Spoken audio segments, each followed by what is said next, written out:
안녕하세요. 메멘토 모리입니다. 오늘은 청년에 대해서 이야기를 하려고 합니다. 교회 청년이 교회에서 갑자기 늘어난 시대가 저는 2002년 월드컵 우리나라가 이제 16강 올라가고 4강까지 올라갔을 때 월드컵을 대한민국에 유치했을 그때가 가장 피크 때라고 보거든요. 청년이 피크를 쳤던 때가 솔직히 교회가 청년을 먼저부터 잡았느냐, 청년층 그리스도인들을 먼저부터 이렇게 뭔가 사역을 실시했느냐, 그건 아니고 애초에 청년 교인들이 늘어난 건 맞는데 청년들이 직접적으로 늘어나게 된 계기는 바로 파라처치인 선교단체들 때문이죠. 예를 들어서 뭐 예수전도단, 올레이션스, 뭐 경배와 찬양 이런 찬양 집회들이 늘어나고 그런 것들이 어떤 찬양의 어떤 뭔가 세련되고 뭐 그런 진보적인 걸 보여주면서 그리고 파라처치들 보면은 사역이 원 포인트 사역이잖아요. 그렇기 때문에 무언가 좀 다르고 뭔가 진취적이고 진보적이고 사역을 집중할 수 있고 이런 것들이 CCC 같이 뭐 그런 것들이 집중화돼서 많은 어떤 청년들의 이런 단체들이 나아가면서 오히려 교회에 잘 안 나오지만 그런 파라처치들인 그런 다 선교단체에 소속되어서 열심히 하는 사람들이 늘어나게 되죠. 그래서 교회가 좀 여기에 경각심을 갖고 청년들을 끌어모으게 됐고 그래가지고 청년들이 교회에 늘어나게 되죠. 근데 여기에서 그 선교 단체의 가장 큰 실수라고 보는 게 누군지 얘기 안 하겠는데 그 사람이 우리는 한국 교회가 함께 가겠다 하면서 한국 교회와 선교 단체의 협업을 발표합니다. 그것 때문에 선교 단체에 있던 청년들이 대거 교회로 수속돼 버려요. 그러면서 선교 단체도 몰락을 하게 됐고 청년들이 교회에 잘 정착을 해가지고 교회에서 부흥하면서 무언가 잘 이루어냈느냐? 전혀 그렇지 않죠. 전혀. 이걸 어떻게 알 수 있냐면 교회 예산을 보면 알 수 있어요. 왜냐면 대형 교회를 기준으로 왜냐면 모든 대형 교회 교단들은 전부 다 예산을 올려놓잖아요. 확인해 보면 2%가 넘는 교회가 거의 없습니다. 많아봤자 5%. 자, 그러면 많은 거 아니에요? 라고 하는데, 여러분, 전체 예산의 5%밖에 안 쓰는데, 청년이 귀하다, 교회에서 청년이 미래다 얘기할 수 있습니까? 근데 이 예산이 5%를 넘은 적이 거의 없다니까? 이 얘기는 뭐야? 교회가 청년들을 그렇게 중요하게 생각하지 않았다라는 반증이죠. 근데 나는 목회를 하면서 언제나 봐왔던 게, 예전에 청년들이 막 늘어났을 때는 목사님들이 만나서 자랑하는 게 있었어. 우리 청년 몇 명 나온다. 우리 청년에 뭐가 있다. 누가 있다. 막 이런 게 유행을 탔단 말이야.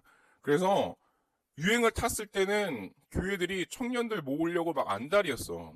근데 청년들 모아보니까 문제가 뭐냐면 얘네들이 끼인 세대야. 그러니까 성인은 성인인데 돈을 못 버는 성인이고 부모한테 용돈 받는 사람이기 때문에 고등학교 때 냈던 그 헌금을 내봤자 고등학교 때 냈던 헌금 그대로를 내는 거야. 근데 돈은 더 들어가.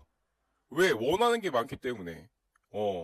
청년들이 교회에서 뭘 하면은 원하는 것도 많고, 뭐 밴드도 만들어줘야 되고, 악기도 사줘야 되고, 찬양 집회도 해야 된다고 뭐 해야 되고, 뭐 해야 되고, 뭐 하면 돈은 많이 들어가는데 얘네들이 돈을 많이 들어간 만큼 헌금을 내는 게 별로 없습니다. 왜냐면 직장인이 아니기 때문에. 그래서 처음에는 약간 액세서리처럼 목사들이 만났을 때, 야, 우리 청년 뭐 몇천 명 나와, 뭐 500명 나와, 막 자랑을 할 수 있었는데, 하면 할수록 이게 마이너스가 되는 걸 느껴서 점점 그 인기가 사그라들기 시작을 해요.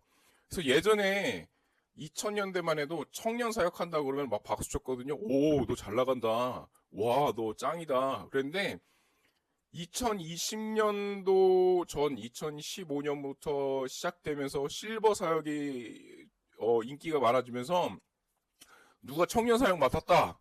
그럼 되게 안쓰럽게 봅니다. 오우씨, 야, 너 힘든가 보다. 너 교회에서 인정 못 받나 보다. 라는 게 지금 추세가 되어가고 있어요. 그러기도 그런 게 청년들 사역을 해보면 예전에는 뭐 말만 하면 노동이라도 좀 끌어냈는데 근데 이제는 노동도 안 끌어내기가 되게 힘들어. 그리고 막 바른 말하고 막 정의롭게 막 나서고 할 말 한다고 막 그러고 그러면 다루기도 어렵고 돈은 돈대로 들어가고 이게 엄청 힘든 거야, 사역이. 요즘에는. 그리고 예전에는 좀 빠릿빠릿하고 공부 잘하고 뭔가 좀 이게 중상위권, 그러니까 세상에 나가서도 약간 엘리트라고 생각되어지는 청년들이 뭐 100명이면 80명이었다면 지금은 그런 애들이 10%고 나머지 이상하고 찐따 같고 사회 부적응자 같은 애들이 80%가 넘습니다. 모아서 예배를 드려보고 뭔가를 해보면 힘들어. 청년 사역자들이 엄청 힘들어 요새는. 그래서 요즘에 인기가 시끄러들고 있죠. 그래서 지금 교회가 어떻게 하고 있느냐, 청년을 버리고 실버들에게 이제 모든 힘을 쏟고 있어요.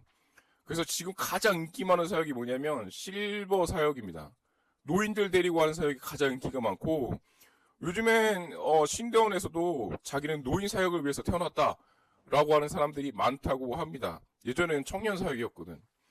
근데 이렇게 되면 문제가 뭐냐면 허리가 끊겨버리면 그 허리가 끊긴 이후로 다시 살아나기가 매우 어려운 게 문제예요.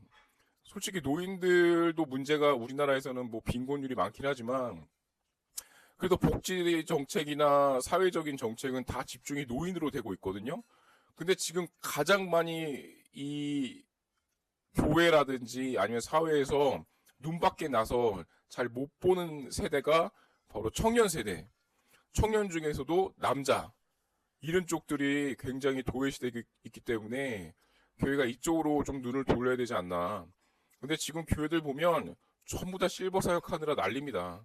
실버들 위해서 뭐 해주고 저거 해주고 무슨 강습 만들어주고 댄스 만들어주고 나들이 나가고, 근데 청년들을 위한 어떤 그런 것들은 점점 줄고 있어. 그래서 저는 이렇게 되면은 향후 20년 뒤에는 아마 급속도의 하락을 맞이하는 그런 충격을 맞는 그런 사태가 발생되지 않을까 싶습니다. 그래서 지금이라도 청년들 다루기가 힘들고 청년들이 좀 사회 부조공자 같고 히키꼬모리 같고 그래도 지금 교회가 청년들을 좀 붙잡아야 되지 않나 싶습니다.